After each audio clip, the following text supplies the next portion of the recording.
temos muitas informações, temos novidades e boas novidades sobre as renovações de Arrascaeta e Felipe Luiz. A gente vai trazer todas essas informações no vídeo de agora. Tem também uma fake news. Olha, tem gente tentando atrapalhar o Flamengo. Tem também informação sobre o treinamento do Flamengo, como o Felipe Luiz tem montado o setor ofensivo do Flamengo. Eu vou começar sobre essa fake news. Gente, se já não bastasse muita gente querendo atrapalhar o ambiente do Flamengo, o dia a dia do Flamengo, quando eu falo muita gente, é muita gente que torce para o rival, enfim, que quer ver o rival ser campeão e não o Flamengo. Se já não bastasse isso, a gente tem que ver também notícias saindo aqui do futebol carioca, vindo da imprensa carioca, dando conta de que Pedro e Felipe Luiz brigaram novamente. Gente, isso é uma fake news. Isso não procede, eu garanto para vocês. Eles não brigaram novamente, não tem clima ruim nos bastidores do Flamengo, muito pelo contrário, embora os resultados não tenham sido positivos nos últimos 5 jogos, apenas uma vitória, desempenho caído, mas o problema não é bastidor, o clima é maravilhoso no dia a dia do Flamengo, isso todo mundo relata, dirigente, comissão técnica, jogadores, pessoas que trabalham com jogadores do Flamengo, todo mundo fala isso. O clima não é ruim. Teve aquele episódio, de fato, com Felipe Luiz e Pedro, publicamente. Agora, dizer que nos últimos dias Pedro e Felipe Luiz se desentenderam novamente é mentira. Não procede, galera. Não procede. Então, se já não bastasse muita gente fora do Rio de Janeiro querendo, entre aspas, botar algo de ruim no dia a dia do Flamengo, gente, a imprensa carioca não pode cair nessa. Então, repito, não procede essa informação, tá? Treinamento, hoje, domingo, dia 12, teve treino, sim, no Ninho do Urubu, para alguns jogadores. Confesso para vocês que eu não consegui apurar o nome desses atletas, mas alguns atletas foram ao CT Ninho do Urubu, e eu vou até ler aqui exatamente o que a pessoa disse, para eu não botar palavras na boca da pessoa. Eu fui e perguntei, hoje teve treino? Essa pessoa teve para alguns que precisam de suporte. Eu perguntei, mas o que seria esse suporte? Reforço de carga, volume de treino maior, dores musculares, risco de lesão. Não são todos os atletas, repito, mas alguns compareceram. E aí, segunda-feira tem treino normal, terça treino normal, e quarta-feira tem o primeiro duelo nessa segunda quinzena de outubro, que terá uma sequência absurda que será contra o Botafogo. E o Flamengo chega muito mais pressionado para esse jogo contra o Botafogo, porque o Palmeiras venceu o Juventude na noite de sábado, venceu muito bem, embora a gente tenha visto ali um pênalti marcado para o Palmeiras no começo do jogo. Absurdo, ainda bem que o VAR corrigiu o erro do árbitro, mas é impressionante como os árbitros já estão propensos a marcar algo ao Palmeiras.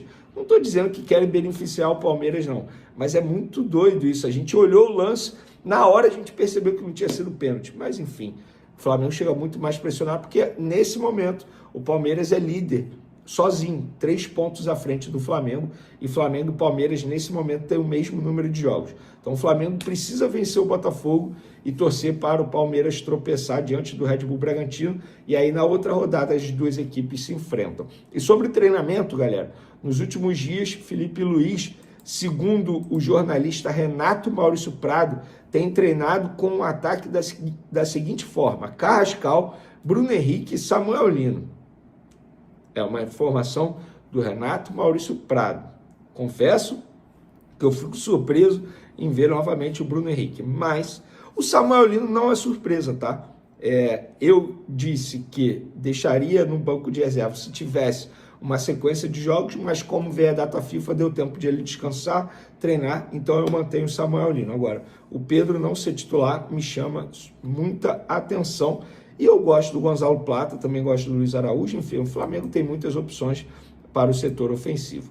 E para finalizar nosso vídeo, a informação mais importante desse vídeo, na verdade, as informações, porque eu apurei a situação das renovações de contrato de Felipe Luiz e Arrascaeta, porque a gente disse nos últimos dias que essa data FIFA a gente teria novidade em relação a essas duas negociações, e tivemos novidade.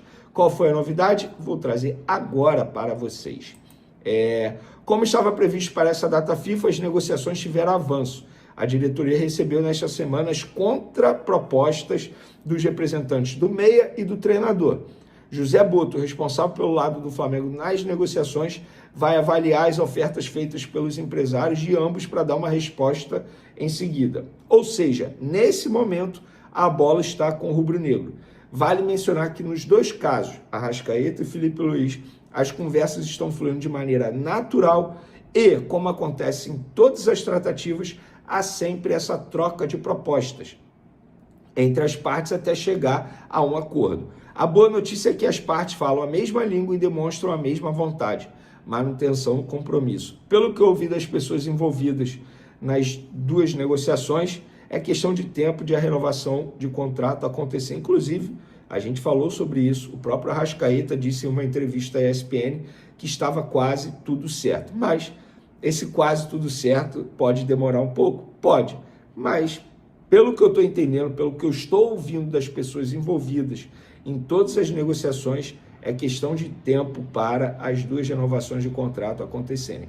Vene, tempo de contrato. Eu já ouvi uma data de outra, então calma, não vou mencionar nada agora. Quando eu tiver a certeza qual será o tempo do compromisso, tanto do Arrascaeta quanto do Filipe Luís, vou trazer para vocês. Sobre o Arrascaeta, o que eu posso garantir? A ideia é por mais 3 anos.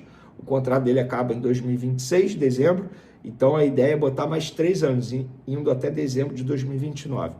Mas quando eu tiver a certeza, eu menciono aqui. Mas tá tudo encaminhado, tá, galera? Vai acontecer renovação de contrato, vocês podem ficar tranquilos. Ó, agora a última informação.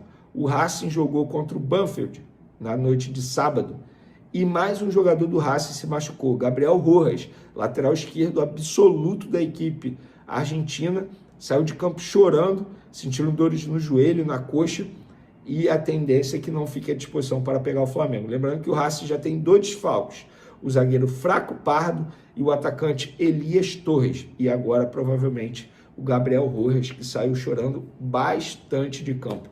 Uma pena para o jogador, mas para o Flamengo é uma boa notícia. A maior parte dos campeonatos ao redor do mundo está paralisada por causa da data FIFA. Enquanto isso, o Flamengo intensifica os preparativos para os próximos compromissos da temporada. Em meio a essa pausa, Agustin Rossi foi surpreendido neste sábado. No CT Ninho do Urubu, o goleiro recebeu o troféu de melhor goleiro do Brasileirão no mês de setembro. O reconhecimento valoriza as atuações que ajudaram o time rubro-negro em momentos importantes. Agustin Rossi ocupa a titularidade absoluta do Flamengo e participou de todos os 26 jogos do time no Brasileirão em 2025. Além disso, acumulou 2.340 minutos em campo e sofreu apenas 13 gols até agora. Com defesas decisivas, ajudou a garantir pontos importantes para a equipe. No total da temporada, Rossi disputou 51 partidas pelo Flamengo. Durante esse período, sofreu 28 gols e contribuiu diretamente para 32 vitórias, 12 empates e 7 derrotas. Dessa forma, o goleiro mantém um desempenho consistente fundamental para o setor defensivo.